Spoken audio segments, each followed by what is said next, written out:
Ang Ginoo mahanaa kaninyo. Manausap kanimo. Pagbasa gikan sa Santos nga Ebanghelyo sumala ni Mateo. Himayaon ikaw, O Ginoo. Si Jesus misugilo niining sambingay ngadto sa iyang mga tinun-an. Niadtong adlaw ang gingharian sa langit mahisama sa napulo kadalaga nga nagdala sa ilang mga suga ug nang lakaw aron pagsugat sa pamanhunon.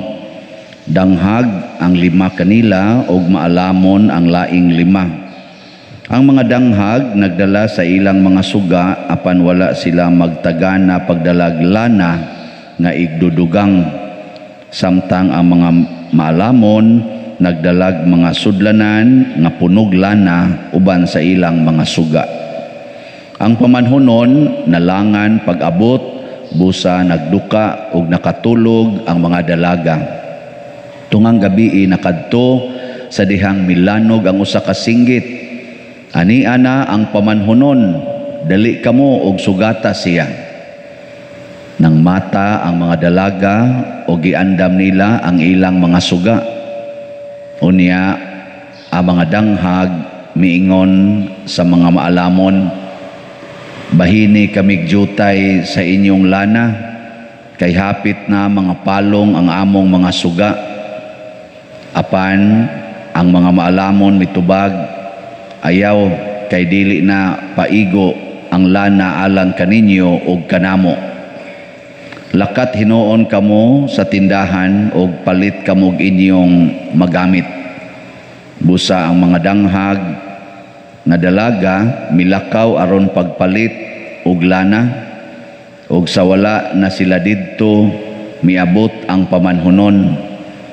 Ang 5 kadalaga nga nakapangandam mikuyog kaniya pagsulod ngadto sa kumbira sa kasal o gisirhan ang pultahan. Unya miabot ang ubang dalaga ug misangpit sila, Sir, pasudla kami.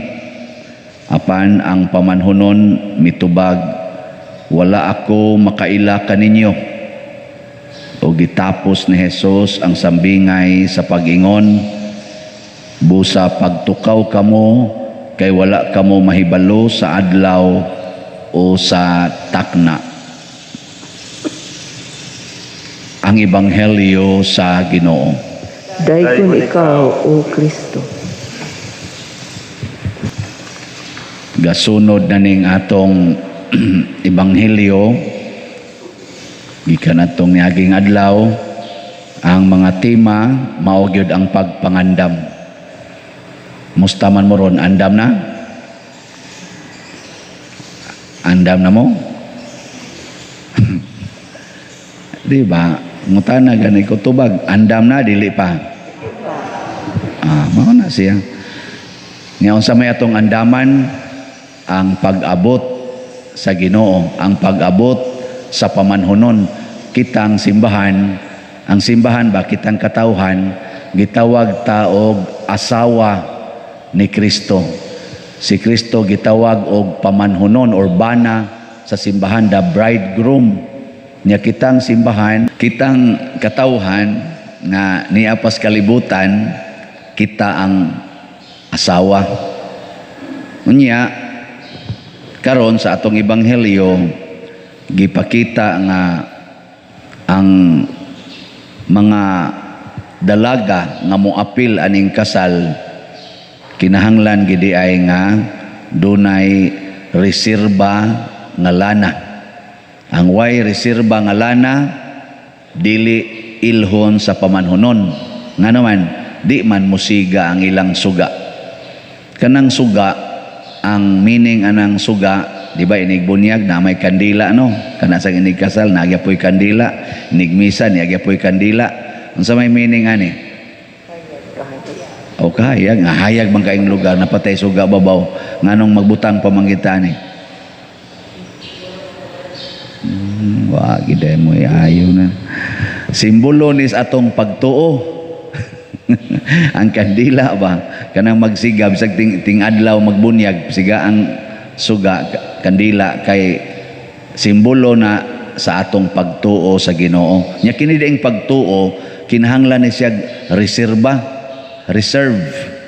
Tanawa ang napuo man to sila ka berhin kay sa una mga dalaga tawgon man nag virgin karon ambot lang kang mga dalaga na to, no? Sa una basta dalaga ka virgin yug ka karon sa iyong paminaw unsa man hinaot pa unta, no? Hinaot pa nya moto nga ang mga dalaga gitawag man wise virgins nga naa say foolish virgins. Ang katong foolish virgins dalaga sila pero danghag. Muna dunag yung mga dalagang danghag na say mga dalagang maampingon, no? Mga danghag di gyud kasunod sa Ginoo. Mga danghag adto mosunod sa yawa. Muna diri sa atong unang pagbasa di pahinumduman ni San Pablo ang mga taga Tesalonica siya buutan naman mo makapahimuot naman mo sa Ginoo pero ako lang gining klarohon likay gid ninyo ang mga sala labi na gining sala sa pagpakighilawas adultery mao na ang meaning anang pakighilawas pero pwede ko na tawgon pod nato nga sexual activity likayan labi na gyud ang makasala nga pakighilawas mo to ingon kamong mga bana kinahanglan gimong kamaumong makighiusa sa inyong asawa nya mga asawa sad ngadtos bana nya ang way asawa way bana unsay buhaton magpuyo sa kaputli mo na panguan ni San Pablo kay ingon siya wa gyoy tao nga nagpractice anang kaulag nga makasud sa langit ana ninirong atong pundok apil na ning nagwali kinsa kay makasud anig langit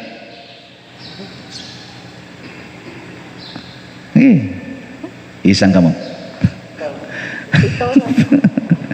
inyo sa kong idamay ay siguro magkita-kita rata sa impyerno wagi siguro so bisag naghuwat patas Ginoo pero inigabot niya wa nang atong pagtuo wa na magsiga ang atong suga di kita niya mailhan kay ang simbolo sa iyang mailhan nga tao kana ra gyung naay pagtuo ngadto niya nya unsa maning pagtuo nga musiga ang atong pagsunod sa iyang pulong dili sa pulong sa tao pulong Dios Ginoo ning siya pangandam ngandam kita nya unsa may atong reserve si Santa Monica naghatag siya natog nindot kay example kay si Agustin way suga naas kangit-ngit hangtod niabot og mga 30 edad ang mga ginikanan karong panahon na dali kayong matintal sa ilang anak.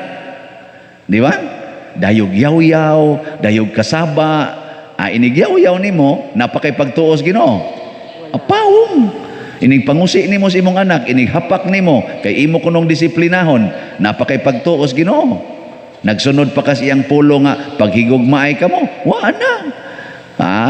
Si Monica, wa gyud, wa mo kusi, wa manghapak, wa magyaw-yaw ni Agustin. Unsa may iyang reserve parang iyang pagtuo musiga nga di gyud mapawong unsa man hilak ug ampo hilak luha ba hilak ug ampo tistingin na ninyo gamit anang hilak ba ug ampo hadi mo ganahan epektibo kay nga naman inighilak nimo ang imong kasakit muluag kanang kabugat sa imong dughan muluag nya ampo dayon ka imo ding isurrender ngadto sa Ginoo ang imong kasakit igo dayon sa pulong ni Kristo come to me all of you who are heavily laden and I will give you say sumbay na Rest. may kay mo musumbay nya nganong adto mo gibutong latos disiplina kuno di na pwede karon gani gihimuan mo ginas kalibutan og balaod physical abuse sa children pwede ka presohon bisag ginikanan ka ang kalibutan gani miila ana pero kita dili lang tungod kay presohon ta kung dili ang akong kasuko aning tawhana aning bataa makapawong sa akong pagtuos Ginoo sa akong pagsunod sa pulong sa Ginoo Naingon ang Ginoo, latusa inyong mga anak. Naingon si Kristo, Wala. mga ginikanan, latusa ang inyong mga anak. Naingon? Wala. Wa, oy, unsa may gingon? Wa man sa may higugma agyod ang inyong mga anak. Si San Pablo niingon. Ephesians chapter 5, man siguro na, mga ginikanan, ayaw palaguta ang inyong mga anak. Kay basig mawad-an sa paglaom. Ayaw palaguta ang inyong mga anak. So kung nagduwa nag-computer, ayaw palaguta, ayaw i-off ang wifi. Og nagduwa na diha, nga malipayon kayo, nya ang ilang giduwa, kandila, gaduwa sila kayo, gisilaban ang imong kortina, ayaw palaguta. Tangtanga ang kortina, ibutang dito sa silong, dito pa silabi nila, aron dili maapil ang imong balay. Ana, at dong tiwasag silab dong ha, arita diri sa silong siya. Ngano man ma, ingon siya nga, ugari ka diri mo, abot man is kisame, nya igabot kisame, di naman na nato mapaong. Ana din na mabade ni akong gibuhat ma. Masunog man atong balay siya. Oh, bad na. So diri na lang silabi ang kortina siya. Unsa pa may atong kortina siya? Wa na. Maghuwat na putag makapalitag kortina. Siya napatay mani siya. Wa na sad. Siya unya, unsa may itong kanon? Siya, wa na sad. Sa sunod atong bata, di na ito mo silab sa kortina. Ato na sa ito inyong mga papel. Kanima, papel na lang akong silaban. Sunugon yung inyong balay ba? Hindi lang yung ka masuko.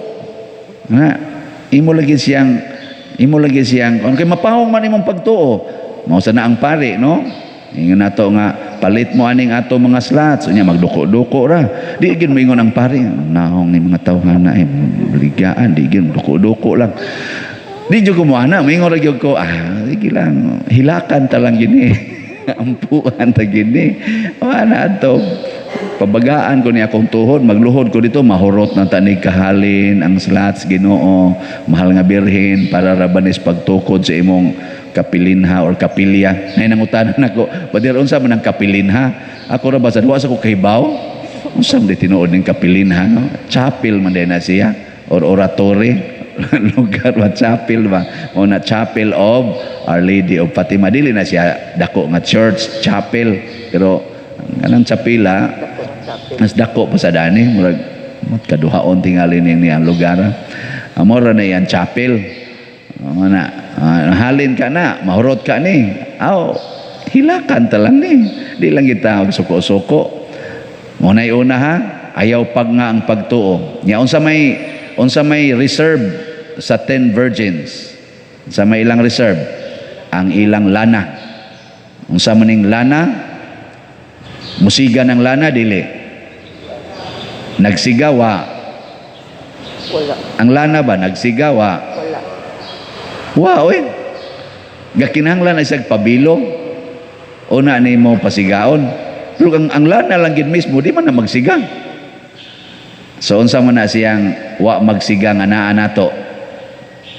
Ano bang dili makita ba? Pero ni ana ni mo. Nga mao na hinungdan nganong musiga nganong mudanag ang imong pagtuo. Unsa may naa ni mo ron nga kuan? Pagsalig. Mauna siya gitawag og personal commitment. Kana bang ikaw mismo mosaad kas Ginoo, ikaw gyud mismo ayaw pag-agad anang imong tupad. Asawa mo commit ka nga puy-an ko ning akong pagkaasawa Lord hangtod ko mamatay. Personal na nimong commitment. Puy-an ko ning akong pagkainahan ang kining akong pagkaamahan hangtod ko mamatay. Og naa ka na nga maong commitment nga naa na nimo bisag ka nang imong bana mangabit na mangulata na nimo singhagan ka ana di gyud ka matarog kay nga naman di naman kay commitment maging sino ka man ana hangtod ka matayon puy-an ko ni ako sa akong pagkapari og na ako'y personal commitment nga moingon ko puy-an ko ni akong pagkapari Lord hangtod ko mamatay bisag unsa pay mahitabo hangtod ko mamatay puy-an ko gini magpari gyud ko bisag unsaon pa kog tintal panagsara gyud ko matintal Di jud ka matintaloy. Yang nga naman, naman kay personal commitment. Kita ra ba kusog kita mamasangil? Ang ahang manggod padir, ang ahang mansad, magpabilin ko kan, ang ahang mansad, nangabit mo na siya, wala mo na uli-uli diri, ang ahang ako maghuwat ko suwa. Ano?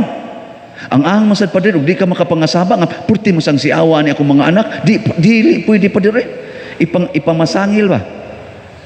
Ana, usahay sad, maingon sad ka, sus, mabalaan kita, ug mutambong tas misa ni Pope Francis, ni Pope John Paul II, sus, nakaadto jud ko dito pa, sus, ninduta yun. Imo lang yapong ipasangil sa mga tao, ipasangil nimo sa lugar. Ni adto jud ko sa shrine sa Our Lady of Fatima, sus, ninduta yun. Ni adto kong simala, sus, na-bless yun ko dito. Imong ipasangil anang lugar, ang imong pagtuo, aron mabuhi, patay ka diha. Nyagwa na ka dito simala.